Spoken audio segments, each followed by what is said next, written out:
Hello बच्चों। हाँ जी बेटा, आप सब कैसे हो? आशा करती हूँ कि आप सब अच्छे होंगे।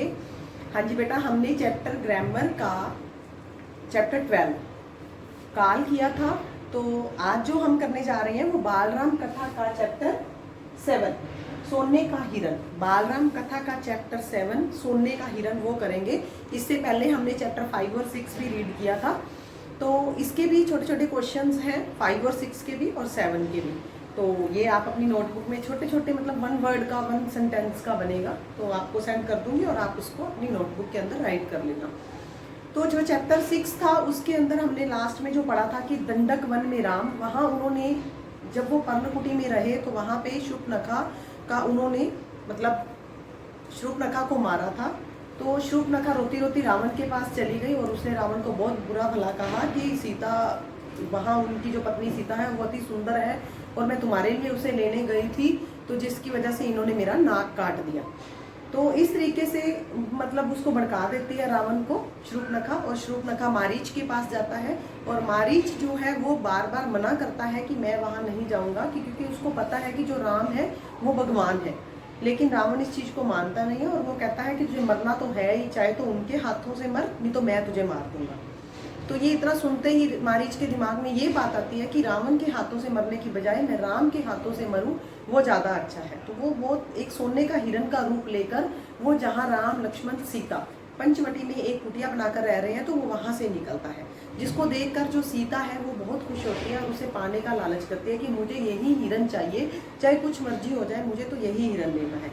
वो राम के आगे बहुत ज़्यादा जिद करती है, जिसकी वजह से राम अपना धनुष और बाण लेकर उसके पीछे पीछे चले जाते हैं। जैसे ही वो उसके पीछे पीछे जाते हैं तो वो हिरन उसको दूर दूर तक जंगलों में लेके चला जाता है। अब वहाँ पे वो पीछे पीछे दौड़े जा रहे हैं उसको पकड़ने के लिए, क्योंकि सीता ने बहुत ज़्यादा आग्रह किया था कि मुझे यही हिरन चाहिए, तो इसीलिए। तो जैसे ही बहुत दूर तक निकल जाते हैं तो वहाँ पे जाकर राम ने अपने बाण से मारीच का जो सोने का हिरन था बना हुआ था मायावी रूप से, तो उसको मार दिया था। तो जैसे उसको मार गिराया तो उसके मुंह से क्या निकला, सीते लक्ष्मण लक्ष्मण लक्ष्मण सीते, इस तरीके से आवाजें आई। तो ये उसका मतलब एक पाखंड था कि वो मरेगा और वो वैसे ऐसे बोलेगा लक्ष्मण लक्ष्मण, तो सीता उसको भगा देगी वहां से और कुटिया में कोई नहीं रहेगा, तो रावण पीछे से उसका हरण कर लेगा।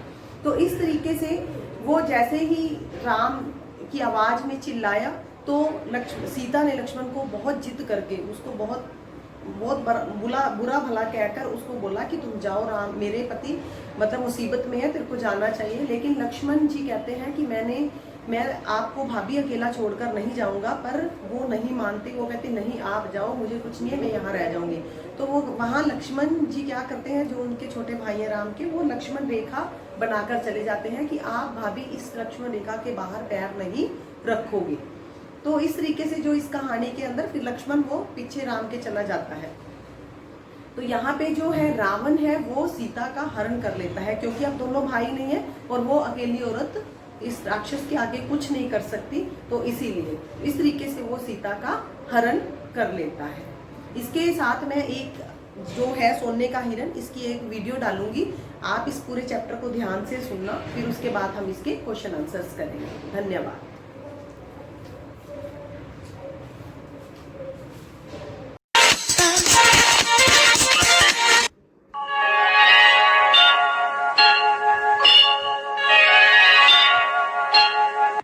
नमस्कार, आपके अपने YouTube चैनल स्टडी सर्जी में मैं आपका स्वागत करती हूँ। आज हम बाल राम कथा के पाठ सोने के हिरण को पढ़ेंगे। इससे पहले हम पाठ दंडक वन में 10 वर्ष को पढ़ चुके हैं। इस पाठ में राम लक्ष्मण ने कई राक्षसों का संहार किया है, जिसमें खरदूषण भी शामिल है, और सीता जी सोने के हिरण को देख राम जी से उसे लाने के लिए कहती हैं। इस वीडियो का लिंक डिस्क्रिप्शन बॉक्स और सजेशन बॉक्स में दे दिया गया है। तो इस कहानी को शुरू करने से पहले आप सभी से रिक्वेस्ट है कि अगर आप हमारे चैनल पे नए हैं और अभी तक हमारे चैनल को सब्सक्राइब नहीं किया है तो आप चैनल को सब्सक्राइब करें और बेल आइकन को दबाएं, ताकि आगे आने वाली वीडियो का नोटिफिकेशन आप तक पहुंचता रहे। तो आइए शुरू करते हैं सोने का हिरण। Don't keep waiting for the right job when you can start your career now without a job hunt. Bano Atmanirbhar with Meesho.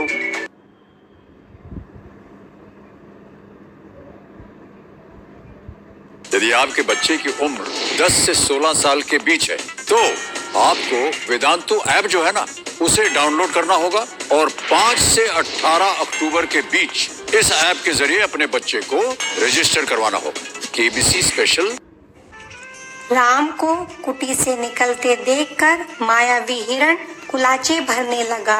Ram को बहुत छकाया, झाड़ियों में लुकता छिपता भागता वह राम को कुटी से बहुत दूर ले गया। राम जब भी उसे पकड़ने का प्रयास करते वह भागकर और दूर चला जाता। हिरण चालाक था, वह इतनी दूर कभी नहीं जाता था कि पहुंच से बाहर लगे। राम के सारे प्रयास विफल हुए, वे हिरण को पकड़ नहीं पाए। उन्होंने उसे जीवित पकड़ने का विचार त्याग दिया। धनुष उठाया, निशाना साधा और एक बाण उस पर छोड़ दिया। बाण लगते ही हिरण गिर पड़ा। धरती पर गिरते ही मारीच अपने असली रूप में आ गया। मारीच ने माया से केवल अपना रूप नहीं बदला था, आवाज भी बदल ली थी। अपनी आवाज राम जैसी बना ली थी। धरती पर पड़े हुए वह जोर से चिल्लाया, हाँ सीते, हाँ लक्ष्मण। ध्वनि ऐसी थी जैसे बाण राम को लगा हो, वह सहायता के लिए पुकार रहे हो। बाण का प्रहार गहरा था, मारीच उसे अधिक देर तक सहन नहीं कर पाया।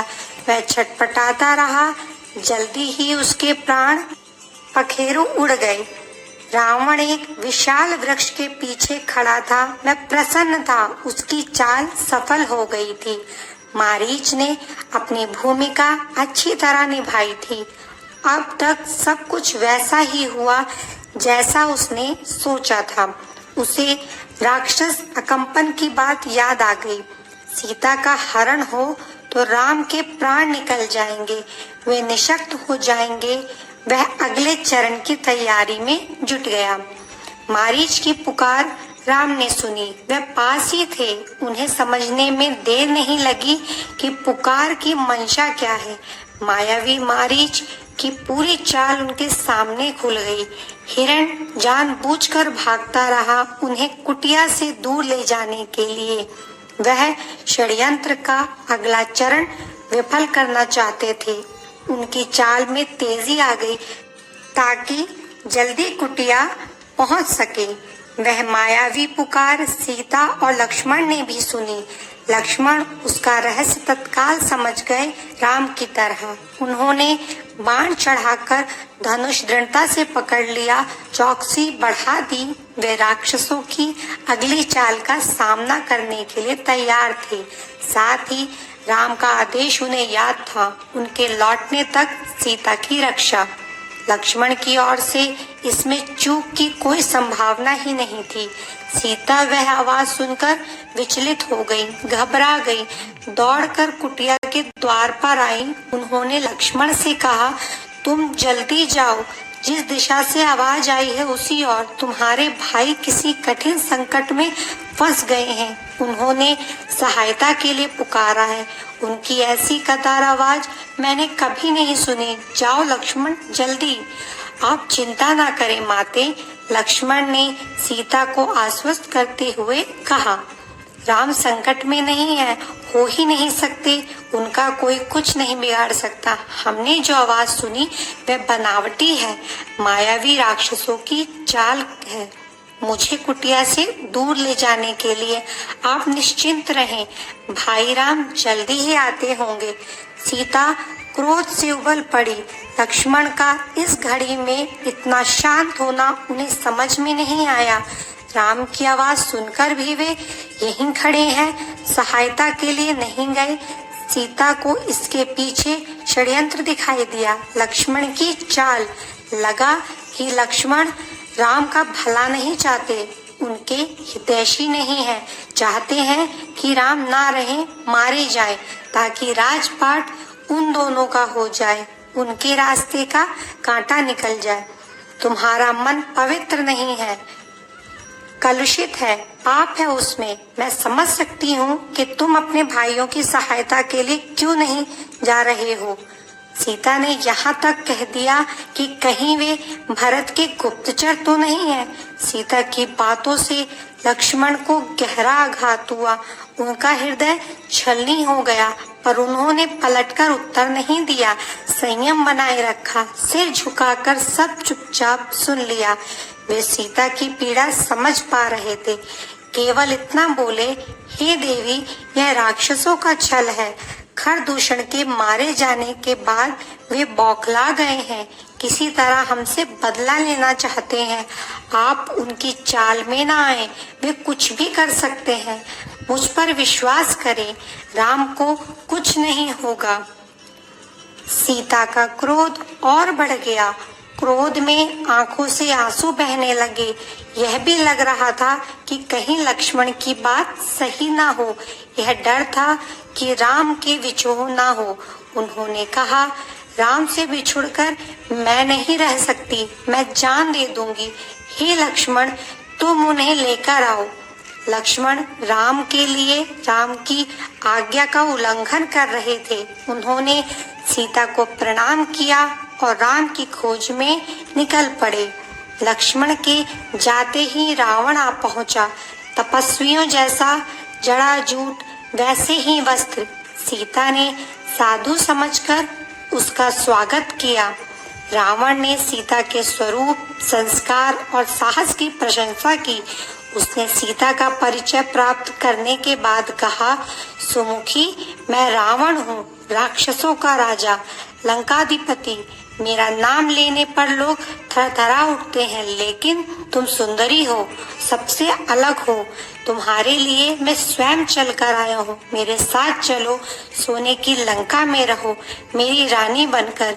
सीता क्रोधित हो उठी, कहा, मैं प्राण त्याग दूंगी, लेकिन तुम्हारे साथ नहीं जाऊंगी। मैं राम की पत्नी हूँ, वे महाबलशाली हैं, तुम्हें उनकी शक्ति का अनुमान नहीं है। तुम चले जाओ, नहीं तो तुम्हारा सर्वनाश हो जाएगा। रावण ने सीता की बात अनसुनी कर दी, खींचकर उन्हें रथ में बैठा लिया। सीता प्रयास करती रही, पर रावण के चंगुल से मुक्त नहीं हो सकी। स्वयं को असहाय पाकर वे विलाप करने लगी। हा राम, हा लक्ष्मण पुकारती रही। रावण का रथ लंका की ओर उड़ चला। मार्ग में वे पशुओं, पक्षियों, पर्वतों, नदियों से कहती जा रही थी कि कोई उनके राम को बता दे, रावण ने उनका हरण कर लिया है। गिद्धराज जटायु ने सीता का विलाप सुना। उसने ऊंची उड़ान भरी, रावण के रथ पर हमला किया। वृद्ध गिद्धराज ने रथ छत विछत कर दिया, रावण को घायल कर डाला। क्रोध में रावण ने जटायु के पंख काट दिए। जटायु अब उड़ नहीं सकता था, वह सीधे धरती पर आ गिरा। रावण का रथ टूट गया था, उड़ान नहीं भर सकता था। उसने तत्काल सीता को अपनी बाहों में दबाया और दक्षिण दिशा की ओर उड़ने लगा। सीता को लगा कि अब संभवतः कोई उनकी सहायता नहीं कर पाएगा। उनका बचाव केवल एक ही था, राम को किसी तरह समाचार मिल जाए। उन्होंने अपने आभूषण उतारकर फेंकना प्रारंभ कर दिया। आभूषण वानरों ने उठा लिए। उन्हें आशा थी कि वानरों के पास ये आभूषण देखकर राम समझ जाएंगे। उन्हें पता चल गया कि सीता किस मार्ग से गई है। रावण ने सीता को आभूषण फेंकने से नहीं रोका। उसे लगा कि सीता शोक में ऐसा कर रही है। कुछ ही समय में रावण लंका पहुंच गया। वह अपने धन वैभव से सीता को प्रभावित करना चाहता था। उन्हें लेकर वह सीधा अपने अंतःपुर में गया। राक्षसियों को सीता की निगरानी करते रहने को कहा और बाहर निकल गया। थोड़ी देर में वह फिर लौटा। सीता को घूरते हुए उसने कहा, सुंदरी, मैं तुम्हें 1 वर्ष का समय देता हूँ। निर्णय तुम्हें करना है। मेरी रानी बनकर लंका में राज करोगी या विलाप करते हुए जीवन बिताओगी। सीता बार बार रावण को धिक्कारती रही, राम का गुणगान करती रही। रावण को क्रोध आ गया। तुम्हारा राम यहाँ कभी नहीं पहुंच सकता, तुम्हें कोई नहीं बचा सकता, तुम्हारी रक्षा केवल मैं कर सकता हूँ, मुझे स्वीकार करो और लंका में सुख से रहो। पापी रावण, राम तुझे अपनी दृष्टि से जलाकर राख कर सकते हैं, उनकी शक्ति देवता भी स्वीकार करते हैं। मैं उस राम की पत्नी हूँ जिसके तेज और पराक्रम के आगे कोई नहीं ठहर सकता। तेरा सारा वैभव मेरे लिए अर्थहीन है, तूने पाप किया है, राम के हाथों तेरा अंत निश्चित है।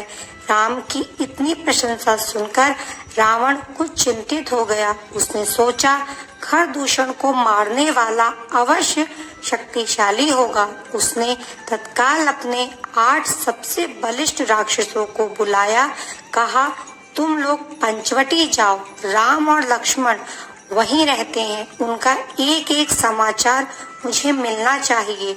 दोनों पर निगरानी रखो, मौका मिलते ही उन्हें मार डालो। उधर सीता को पाने के लिए रावण ने अपनी योजना बदली।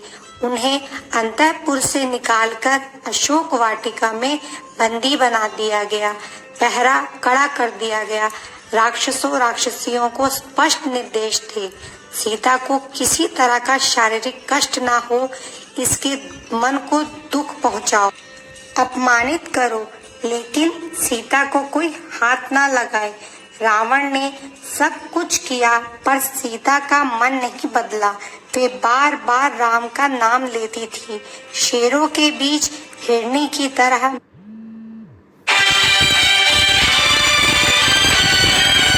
बैठी रहती थी, डरी सहमी, रो रो कर दिन काट रही थी।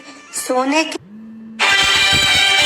हिरण ने उन्हें सोने की लंका में पहुंचा दिया था, यहाँ से उन्हें राम ही बचा सकते थे।